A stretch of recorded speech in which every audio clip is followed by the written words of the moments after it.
Assalamualaikum warahmatullahi wabarakatuh. Halo teman-teman, ketemu lagi dalam video pembelajaran matematika. Pada video kali ini kita akan melanjutkan pembahasan untuk soal Olimpiade Nasional tahun 2021 untuk nomor 11 sampai dengan nomor 15. Oke, langsung saja kita masuk ke soal yang nomor 11. Diketahui XY sama dengan 15 dan 2X dikurangi Y pangkat 4 sama dengan 1. Misalkan Z adalah jumlah dari kuadrat semua nilai yang mungkin, maka Z adalah, oke mari kita bahas. Yang pertama, kita punya XY sama dengan 15. Nah, langkah pertama kita modifikasi menjadi X sama dengan 15 per Y. Jadi Y-nya di sini yang di sebelah kiri, jadi pindah ke sebelah kanan jadi pembagian. X sama dengan 15 per Y. Berikutnya kita punya 2X min Y pangkat 4 itu sama dengan 1. Kalau kita akarkan luas kanan dan kiri jadinya 2X min Y akar 2X min Y pangkat 2 sama dengan plus minus 1.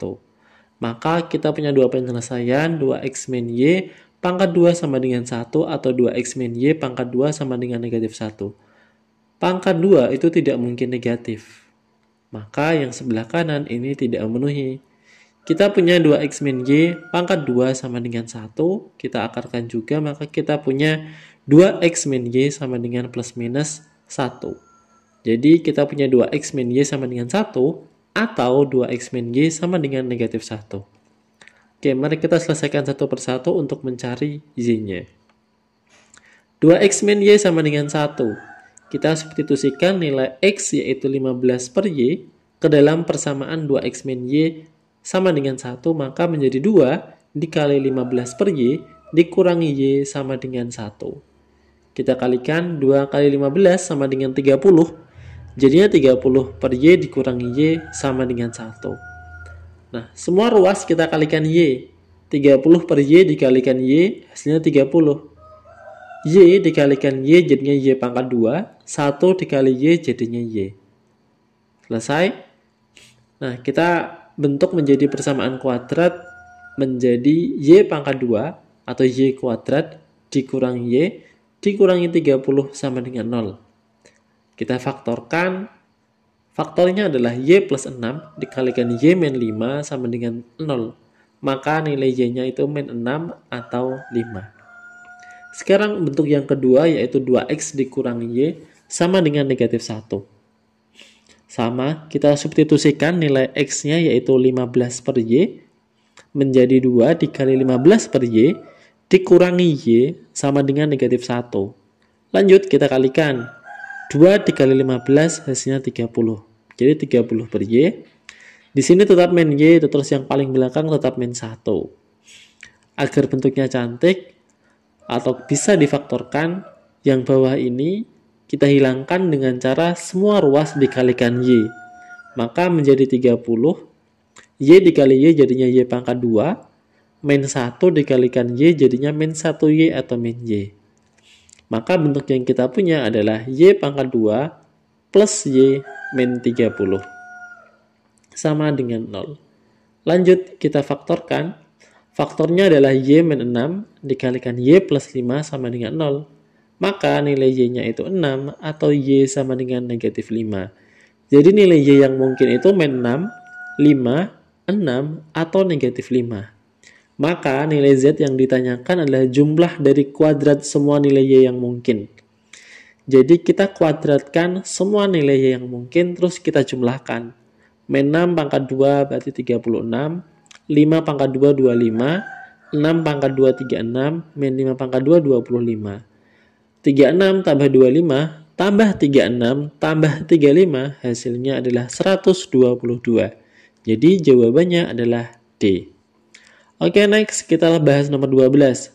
Misalkan PQRS adalah pasangan 4 bilangan dari himpunan 2, 3, 4, 5 yang tidak harus berbeda sehingga P kalikan Q dikurangi R dikalikan S, ini kali ya, adalah bilangan ganjil. Banyaknya pasangan bilangan yang memenuhi adalah, oke, kita bahas. P dikalikan Q dikurangi R dikalikan S itu syaratnya bilangan ganjil. Nah, kira-kira pasangannya ada berapa? Oke, ingat Untuk mendapatkan pengurangan bilangan ganjil itu ganjil dikurangi genap atau genap dikurangi ganjil. Jadi untuk mendapatkan pengurangan bilangan ganjil itu ganjil kurangi genap atau genap dikurangi ganjil. Jadi tidak bisa ganjil kurangi ganjil atau genap dikurangi genap. Berikutnya untuk perkalian ganjil, P kali Q kan harus ganjil. Dan R kali S itu harus genap untuk kemungkinan ganjil dikurangi genap. Nah, perkalian ganjil itu diperoleh ganjil kali ganjil, tidak ada yang lain. Jadi harus ganjil kali ganjil. Sedangkan genap sendiri itu bisa diperoleh dari perkalian ganjil dikali genap, genap dikali ganjil, genap kali genap. Nah, jadi ada 3 kemungkinan untuk menghasilkan bilangan genap, dan untuk ganjil itu hanya ganjil kali ganjil. Lanjut, bilangan yang kita punya itu 2, 3, 4, dan 5. Di sana angka genapnya yaitu angka 2 dan angka 4, jadi ada dua bilangan. Angka ganjilnya 3 dan 5, jadi ada 2 bilangan juga. Oke, lanjut. Untuk menghasilkan bilangan ganjil itu ganjil kali ganjil. Di sini kita punya 2 bilangan ganjil, kita kalikan 2 bilangan ganjil juga. Berarti kita punya 4 variasi untuk menghasilkan bilangan ganjil dari perkalian ganjil kali ganjil. Sekarang berapa variasi yang kita punya atau berapa cara yang kita punya untuk menghasilkan bilangan genap dari perkalian ganjil dikali genap. Tadi kita punya 2 bilangan ganjil dan 2 bilangan genap, maka bisa tercipta 4 variasi. Kemudian untuk menghasilkan genap dari genap kali ganjil, kita punya 2 genap dan 2 ganjil, maka juga 4 variasi. Genap kali genap, karena genapnya ada 2 bilangan, dikali 2 bilangan juga, maka terjadi 4 variasi atau 4 kemungkinan atau 4 cara. Nah, di sini berarti cara yang ditemukan atau yang bisa digunakan untuk menghasilkan perkalian genap adalah 4 tambah 4 tambah 4 yaitu 12. Sedangkan untuk menghasilkan perkalian ganjil ada 4 cara dan yang menghasilkan bilangan genap ada 12 cara. Maka variasi yang kita bisa bentuk dari pengurangan ganjil dikurangi genap adalah tadi ganjilnya ada 4 cara, genapnya ada 12 cara, maka banyaknya cara pengurangannya ada 48. Dengan cara dikalikan ya, 4 dikali 12 ketemunya 48 cara. Berikutnya untuk genap dan ganjil juga sama, karena berarti genapnya 12 dan ganjilnya 4. Berarti 48 juga caranya. Maka total cara atau kemungkinannya pasangan yang memenuhi adalah 96. Jadi dari mana 96? 48 ditambah 48. Jadi jawabannya adalah C. Lanjut nomor 13. Pada segitiga ABC, sudut ACB adalah 120 derajat. Titik E dan F berturut-turut berada di sisi AB dan AC. Jika AF sama dengan FE sama dengan EC sama dengan CB, maka besar sudut ABC adalah. Oke, mari kita ilustrasikan terlebih dahulu agar lebih gampang. Atau enggak harus diilustrasikan untuk menyelesaikan permasalahan ini. Nah, di sini kita punya segitiga dengan sudut ACB-nya 120 derajat. Berarti sudut yang tumpul ini sudut C ya, ACB-nya 120 derajat. Nah, kalau sudah kita akan membuat titik E dan titik F, di mana titik E berada di sisi AB. Titik E ini berarti di sisi AB, kemudian titik F di sisi AC. Oke, kita kasih nama E dan F. Terus syarat yang kedua, kita punya AF, FE, EC, dan CB itu sama panjang. Nah, AF, FE, EC, dan CB itu sama panjang. Jadi membuat titiknya juga ini harus memperhatikan kondisi ini. Kondisi apa? AF, FE, EC, dan CB itu harus sama panjang. Oke, berikutnya, langkah pertama, kita misalkan dulu nih, sudut yang paling ujung ini adalah sudut X. Oh ya, jangan lupa yang tujuan kita yang kita cari adalah sudut ini, sudut ABC. Oke, lanjut ya, kita misalkan tadi bahwa sudut A ini sudut X, maka sudut FEC, FEA-nya juga X. Kenapa? Karena mereka sama kaki. Sedangkan segitiga AFE ini segitiga sama kaki, maka kalau sudut A itu adalah X, maka sudut FEA atau sudut AEF juga X. Kalau sudut A itu X dan sudut FEA itu X, maka sudut AFE adalah 180 dikurangi 2X. Bisa dipahami ya? Karena satu segitiga itu total sudutnya 180 derajat. Nah, kalau AFE itu adalah 180 dikurangi 2X, maka sudut EFC-nya adalah 2X. Karena sudut EFC itu pelurus dari sudut AFE. Nah, berikutnya, yang 2X mana lagi? Yang 2X adalah sudut ECF-nya, karena membentuk segitiga sama kaki pada segitiga CEF. Jadi, kalau sudut CEF-nya adalah 180 dikurangi 4X. Dari mana 4X-nya? 2X ditambah 2X. Oke? Berarti di sini kita punya lagi sudut CEA. Perhatikan CEA itu adalah 180 dikurangi 3X ya. Karena di sini ada 4X, di sini ada X. Maka kita punya sudut CEB-nya yaitu 3X. CEB 3X, maka CBE-nya 3X juga.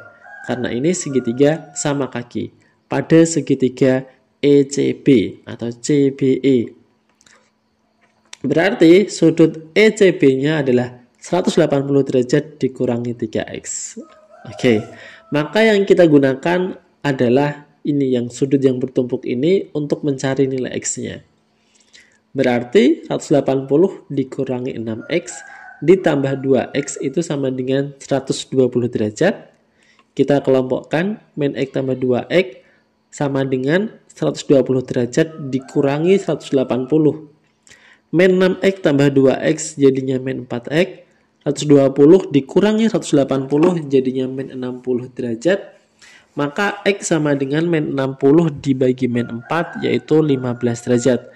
X-nya ketemu 15 derajat. Selanjutnya kita cari sudut ABC-nya. ABC yaitu 3X. Maka 3 dikali 15 yaitu 45 derajat. Dari mana 15? Nih dari sini. X-nya sudah kita cari bahwa X-nya itu nilainya 15. Jadi jawabannya adalah D. Lanjut sekarang nomor 4. Sebuah lantai berbentuk persegi dilapisi dengan ubin berbentuk persegi dengan panjang sisi P satuan sebanyak N buah. Untuk N sama dengan 4 dapat terlihat seperti gambar berikut. Diketahui Q adalah jarak antar ubin pada satu baris dan kolom, serta jarak ubin terluar dengan sisi lantai. Jika N sama dengan 81, maka persentase luas seluruh ubin dibandingkan luas seluruh lantai adalah 64%. Perbandingan nilai P dan Q-nya adalah, oke, mari kita bahas. Di sini diketahui bahwa lantainya itu berbentuk persegi, artinya semua sisinya sama panjang. Begitu juga dengan ubinnya itu berbentuk persegi. Dengan panjang sisi ubin itu disebut P. Berikutnya, nah kita punya untuk N sama dengan 4, penyusunan ubinnya itu 2 kali 2 atau ke kanan 2, ke bawah 2. Dengan jarak antar ubin dengan lantai itu Q. Jadi kalau ada 2 ubin di dalam lantai tersebut, maka Q-nya itu terbentuk 3Q.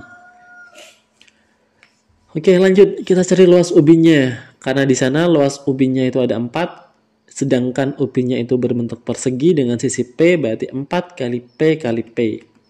Kita tulis 4P pangkat 2. Berikutnya untuk luas lantainya, karena lantainya berbentuk persegi berarti sisi pangkat 2, yang mana sisinya adalah 2P ditambah 3Q. 3Q dari sini ya, 1, 2, 3. P-nya adalah panjang lantai, panjang ubinnya 1, 2. Jadi untuk N sama dengan 4, panjang lantainya adalah 2P ditambah 3Q. Luas lantainya 2P tambah 3Q dipangkatkan 2. Lanjut sekarang bagaimana dengan N81? Maka susunannya adalah 9 kali 9. Ke kanan 9 dan ke bawah 9. Dan luas ubinnya berarti 81 dikalikan P kali P. Berarti 81 P pangkat 2. Lanjut kita cari luas lantainya. sama luas lantainya S pangkat 2 dengan sisinya 9P ditambah 10Q. Kok bisa? Nah, perhatikan. Kalau susunannya 2 kali 2, panjang lantainya itu 2P ditambah 3Q. Maka kalau susunannya 9 kali 9, panjang lantainya adalah 9P ditambah 10Q. Jadi luasnya 9P tambah 10Q dipangkatkan 2. Oke, bisa dipahami ya?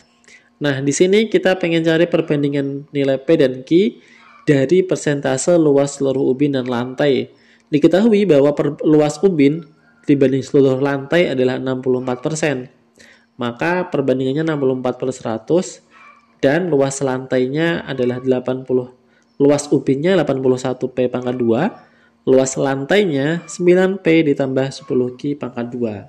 Oke, sekarang kita ubah 64 menjadi 8 pangkat 2, 100 menjadi 10 pangkat 2, 81P pangkat 2 jadinya 9P pangkat 2, yang bawah tetap. Nah, karena perbandingan kita sederhanakan dengan cara menghilangkan semua pangkat 2-nya, maka tersisa 8/10 sama dengan 9P/9P ditambah 10Q. Di sini 8 dan 10-nya bisa kita sederhanakan, masing-masing kita bagi 2, biar lebih sederhana.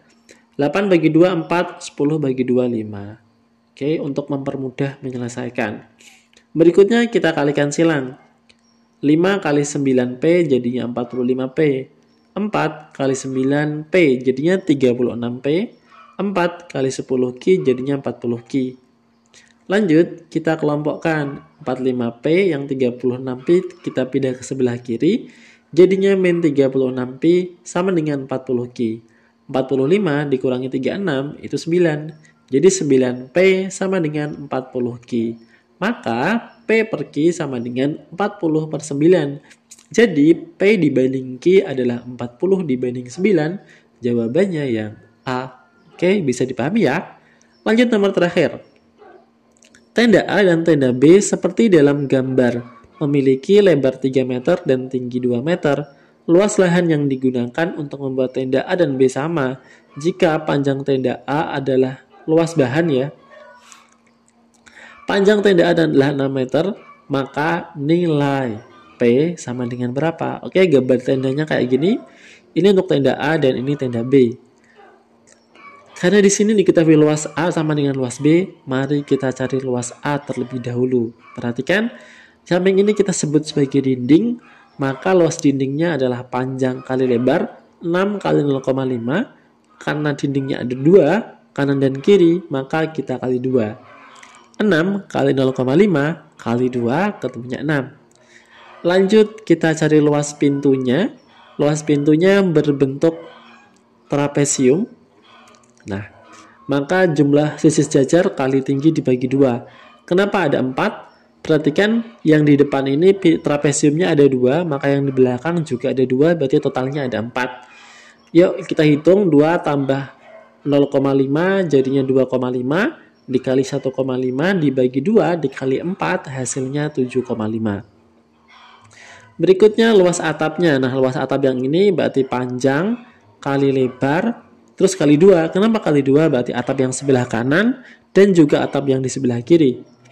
Nah, di sini L-nya belum ada. L itu nih garis kuning ini kita bisa mencarinya menggunakan teorema Pitagoras, segitiga siku-siku dengan sisi siku-siku 1,5 dan 1,5. Maka L pangkat 2 sama dengan 1,5 pangkat 2 ditambah 1,5 pangkat 2. Maka L sama dengan akar dari L sama dengan 1,5 akar 2. Lanjut ya, L-nya sudah ketemu. Kita kalikan 6 kali 1,5 akar 2 dikali 2. Jadinya 6 kali 1,5, 9. 9 kali 2 jadi 18. Jadinya 18 akar 2 ya. Lanjut sekarang kita cari luas A-nya, tambahkan 6 ditambah 7,5 ditambah 18 akar 2. 6 tambah 17,5 jadinya 13,5 ditambah 18 akar 2.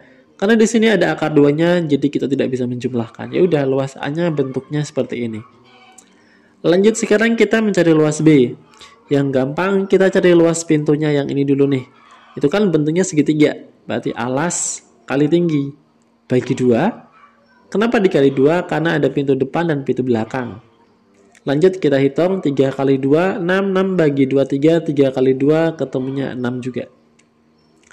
Berikutnya luas atapnya, yaitu panjang kali lebar kali 2, karena ada atap kanan dan atap kiri. Panjangnya P, lebarnya belum tahu, kita hitung lebarnya. Garis kuning ini menggunakan teorema Pythagoras juga, yaitu 1,5 dan 2. 1,5 pangkat 2 ditambah 2 pangkat 2. 1,5 pangkat 2, 2,25. 2 pangkat 2, 4. Jadi L pangkat 2 sama dengan 6,25, maka L sama dengan akar 6,25, yaitu 2,5. Lanjut, kita substitusikan nilai L-nya 2,5. Maka luas atapnya sama dengan P kali 2,5 kali 2. 2,5 kali 2 itu 5. 5 kali P jadinya 5P. Maka luas B-nya kan udah ada nih, 6 ditambah 5P. Yuk, kita cari nilai P-nya dengan menyamakan luas A dan luas B. Luas A itu sama dengan luas B, di mana luas A-nya sudah kita cari, ketemunya 13,5 ditambah 18 akar 2. Sedangkan luas B-nya adalah 6 ditambah 5P. Kita kelompokkan, 5P sama dengan 13,5 dikurangi 6 ditambah 18 akar 2. 6-nya dari sini ya. Lanjut kita hitung, 13,5 dikurangi 6 itu 7,5. 7,5 ditambah 18 akar 2. Berapa nilai P-nya? Nah, untuk menemukan nilai P-nya, semua ruas kita bagi 5 nih. 5 bagi 5 kan 1, jadinya 1P atau P saja. 7,5 dibagi 5 itu 1,5. 18 kita bagi 5 itu 3,6. Akar 2-nya tetap. Kalau dibagi bisa, kalau ditambahkan kayak gini nggak bisa, oke? Jadi nilai P-nya adalah 1,5 ditambah 3,6 akar 2. Jawabannya adalah B. Oke, sekian pembahasan soal Olimpiade untuk kali ini. Semoga bermanfaat. Terima kasih. Wassalamualaikum warahmatullahi wabarakatuh.